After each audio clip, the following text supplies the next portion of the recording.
Are you interested in learning about a new survival crop that is a nutritional powerhouse, can be grown indoors or outdoors, consistently produces high yields, is pest and disease resistant, and best of all, has a mild flavor that can be enjoyed by everyone?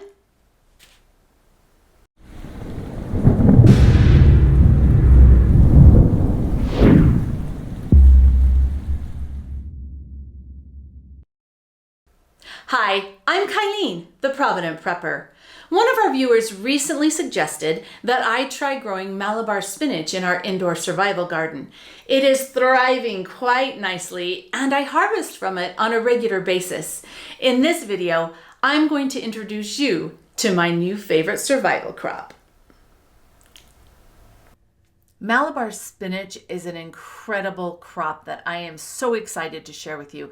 It is also known as Basella Alba, or Indian spinach, vine spinach, and Ceylon spinach.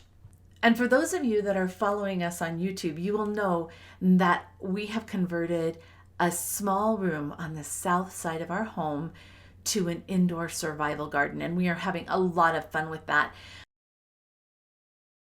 And one of the plants that I'm experimenting a lot with are indoor perennial edibles. Sometimes the greatest discoveries come when you're having significant issues, which I was having with spinach. I could not figure out why I was having so many challenges with my spinach germinating. Was the soil too wet, too warm? The seeds weren't too old. I even bought new seeds for it. And I know that spinach germinates best between 60 and 68 degrees Fahrenheit, which should be perfect for this room. I even tried soaking the seeds for 24 hours, then drying them on a paper towel and storing them in an airtight container in a cool place for a few days, and it really didn't help much. After all that grief, I have this tray of spinach to show for it, and it's just the sorriest looking spinach I have ever seen. And this was a real surprise to me because this is my spring garden production of spinach. And as you can see, I know how to grow spinach, so I couldn't figure out why I couldn't get it to work indoors. Most of the greens that I'm growing indoors actually have significantly high yields, except for that spinach. In fact, on this day, I used the cut and come again method. And this morning I just went through and I cut everything. It grows better when you keep it cut, right? So I trimmed off a whole bunch, put it in this bucket, and took it out and fed it to the rabbits. So you can see that our rabbits are dining on gourmet greens that we grow in this indoor survival garden. And I will be forever grateful for a viewer that suggested that I look into Malabar spinach. It is a tender perennial spinach, which means that it thrives in warm tropical areas. In zones about 9 through 11, it tends to be perennial. However, for colder climates like the one that we live in, it will reseed rather readily. And so while it doesn't come back every year by the root system, it will drop seeds if you let it, and it will sprout every year from those seeds. I have been experimenting with Malabar spinach for about 3 months now, and I am incredibly pleased. It is a beautiful edible houseplant. It is a vigorous climbing plant. You can trellis it or use it as a hanging plant. And as you can see, it's just beautiful the way it's just winding up the shelf. It is very hardy and it's heat tolerant, and it prefers full sun. I actually don't have it directly under the lights. I have it out in front of these shelves, so it gets some light, but not a whole lot of light, and it's still producing really well.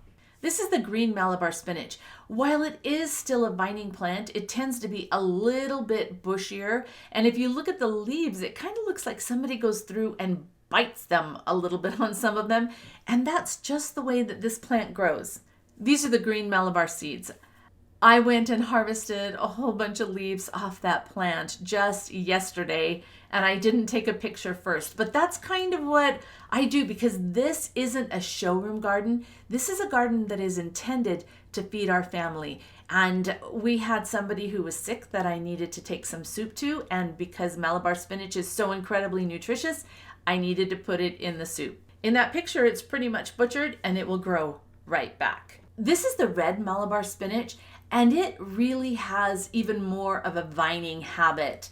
Watch the vines as they just curl around those poles, and they have those really pretty lavender and white flowers.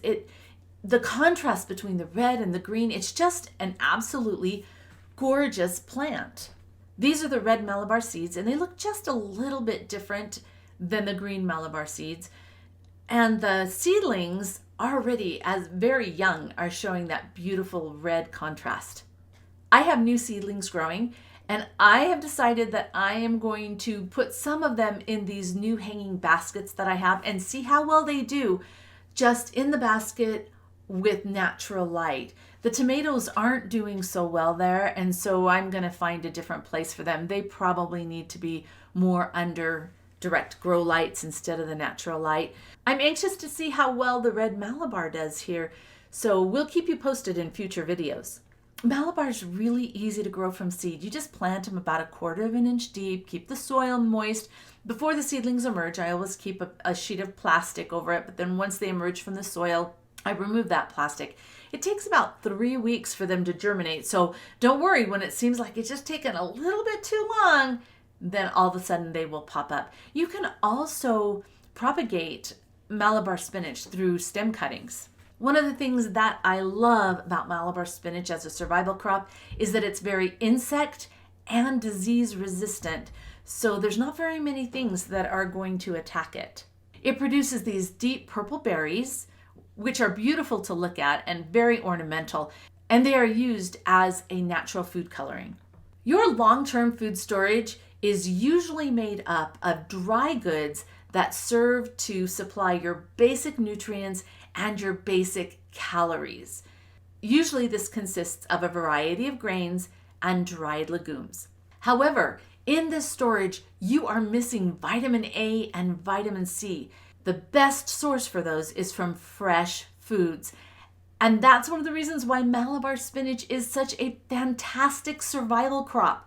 Look at this. Vitamin A, 160% of your daily value. Vitamin C, 170%. The two things that are missing most from your survival food supply is right here in this spinach. But let's talk about how it tastes. I'm a huge fan of goji berries as a survival crop because they are incredibly high in nutrition, including the leaves. You've got just as much nutrition in the leaves as you do in the berries. Goji berries are kind of nasty. I keep eating them thinking, okay, I'm going to learn to like these. I'm going to learn to like these. And they're sweet at first, and then they have this like bell pepper aftertaste that's just really hard for me to come to terms with. Well, that's not the way the Malabar spinach is. It has a very bland, mild flavor that's quite amazing. It's kind of a cross between spinach and Swiss chard. And a lot of times if I add Swiss chard to a soup, it kind of changes the flavor, but not Malabar spinach. It is just absolutely amazing. I made this soup yesterday for a family member who had just been diagnosed with COVID. And I wanted to make something that was just packed with nutrition, that chicken soup. And that's one of the reasons why I butchered my plants, because I wanted to make sure that I got that nutrition into her. Another good thing about the Malabar spinach is that you just harvest as you need it. I go into that little room right off the kitchen and I just pick off whatever leaves I need so they're always fresh and ready to go. You can eat them raw in salads and in smoothies, boiled, steamed, stir-fried. You can add them like this in soups, stews, or curries. One of the things that I like to do is to chop it up and add it to a muffin batter, because when those muffins are baked, you can't taste the spinach in there, but the nutrients are incredible. I really suggest that you consider adding Malabar spinach to either your indoor or outdoor survival garden. I will leave a link in the description of this video to a place where you can buy the seeds. I had a little bit of trouble finding the seeds online, so I'll make sure that I have a link to hook you up. One of the great things about it is that it's heat tolerant. So here where we live, we have a great spring crop of spinach and we really enjoy it. But then come late May or early June, it's gone until the next crop that we can have in the fall because it just gets too hot, the spinach bolts. Well, Malabar spinach actually does better and thrives in temperatures over 80 degrees. It doesn't tolerate cold well, but man, you can get a really good crop all summer long. It produces a massive amount of food, and in the right conditions, it can grow up to a foot a day. Most of the time, the plant remains right about 6 feet, but it can grow up to 30 feet, so you'll really want to trellis it or use it from hanging baskets or something. It provides exceptional nutrition, as we discussed. It's resistant to pests and disease. It's perennial in warm climates, about zones 9 through 11, which means that every year it just grows back. But then in cooler climates like ours, if you allow the seeds to drop, it will readily reseed and just grow back from seed year after year. Our plan is that in the springtime, as soon as the danger of frost is over, I will prune back the Malabar spinach that we have eaten off of all winter long in our indoor garden, and we will take those pots and we will plant them out into the outdoor garden. So we'll get a jump on that season and be able to get those growing really well.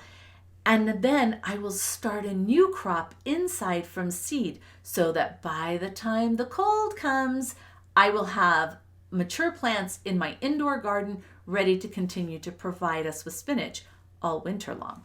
To learn more about Malabar spinach, I invite you to visit the Provident Prepper Super Survival Crop, Malabar or Indian Vining Spinach. On our YouTube channel, we have some really cool videos. Indoor Survival Garden will give you a little peek into the progress that my garden's making and what exactly was going on about a month or so ago.